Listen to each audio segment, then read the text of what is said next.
समझाने के लिए हमारे साथ जी बिजनेस के मैनेजिंग एडिटर अनिल सिंह भी बने हुए फोन पे। आइए उनसे बात करते हैं।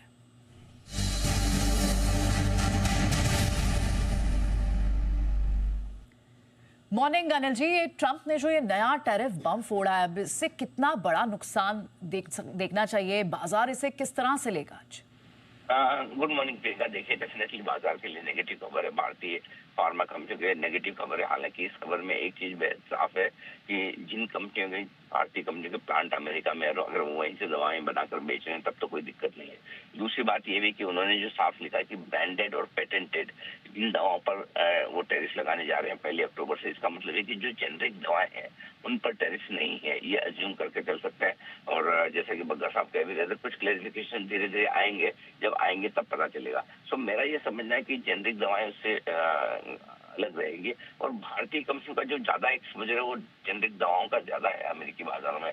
हमारे यहाँ के ब्रांडेड प्रोडक्ट्स कम है, ऐसा नहीं कि नहीं है, कम है। अब समस्या क्या है? समस्या है सेंटीमेंट का खराब होना। देखिए, आईटी कंपनी के लिए भी जब खबर आई थी पिछले वीकेंड पे, सबको लगा कि अरे ये क्या हो रहा है H1B वीजा का। और बाद में जब क्लैरिफिकेशन आया तो लगा कि कोई खास बड़ी बात तो है नहीं, आईटी कंपनी आराम से इस काम को निकालेगी। लेकिन तब से अब तक देखिए आईटी कंपनियां खराब ही है, उठ ही नहीं पा रही है, जबकि ऐसा कोई मेजर मटेरियल इम्पैक्ट किसी भी कंपनी ने आके नहीं बोला।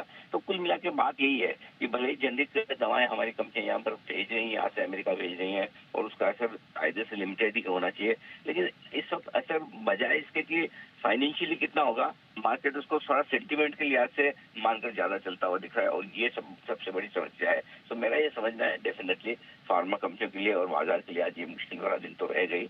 अब ये अलग बात है कि अगर मार्केट समझकर इसको ये मान ले कि सिर्फ ब्रांडेड और पेटेंटेड पर है तो हमें बहुत ज्यादा नहीं गिरना चाहिए, तो अलग बात है।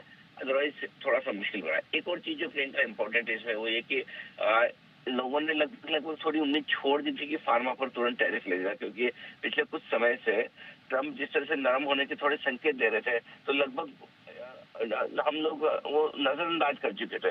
अब प्रॉब्लम ये है कि उनका अंदाजा लगाना ही मुश्किल काम है। एक और जहाँ वो सब जगह फार्मा पर टैरिफ लगा रहे हैं, दूसरी ओर टिकटॉक को अलाउ कर रहे हैं, जो चाइना उनका सबसे बड़ा दुश्मन है, उनकी तरफ नरम हो रहे हैं। सो आई थिंक कुल मिला के बात ये है कि समझना बहुत ही मुश्किल काम है इन्हें, और ऐसे में नेचुरली भारतीय कंपनियों पर, भारतीय फार्मा सेक्टर पर और मार्केट पर आज नेगेटिव रिएक्शन तो दिखेगा ही। ओके, आज नेगेटिव रिएक्शन दिख सकता है। तो अब अनिल जी, स्ट्रैटेजी लेवल्स पर बनाए कैसे? गिफ्ट निफ्टी आपको 60 अंक नीचे दिखा रहा है, 24,900 के नीचे। क्या करें? कौन से लेवल्स होंगे जिन पर ध्यान रखना है? देखिए, 5 दिन से बाजार कमजोर है। आज लगातार छठे दिन मुझे ये कारण बताएं कि आज सुबह सुबह जाके मैं तुरंत खरीदूं कि भाई आप खुला वही खरीद लें, क्योंकि ये लेवल सी है, ये भाव वापस आपको मिलेंगे नहीं। ऐसा कोई कारण आपके पास है नहीं। इसलिए मेरा ये समझना है कि 50-60 पॉइंट नीचे खुलते तो शायद हमें थोड़ा और गिरना पड़ेगा। ज्यादा गैप से खुले तो एक अलग बात है। फर्क सिर्फ इतना है, अब मंथली एक्सपायरी वाले हफ्ते में पहुंच रहे हैं निफ्टी में, शॉर्ट काफी है इस वक्त, और लेवल थोड़े से ऐसे हैं जो आपको सपोर्ट लेवल की तरफ ले जाएंगे। लेकिन उसके बावजूद मुझे लगता है रुझान कमजोरी की तरफ ही रहेगा। और ऐसे में अब आज के लिए जो सपोर्ट जोन है वो 24,700 से 24,800 की रेंज में मिलेगी।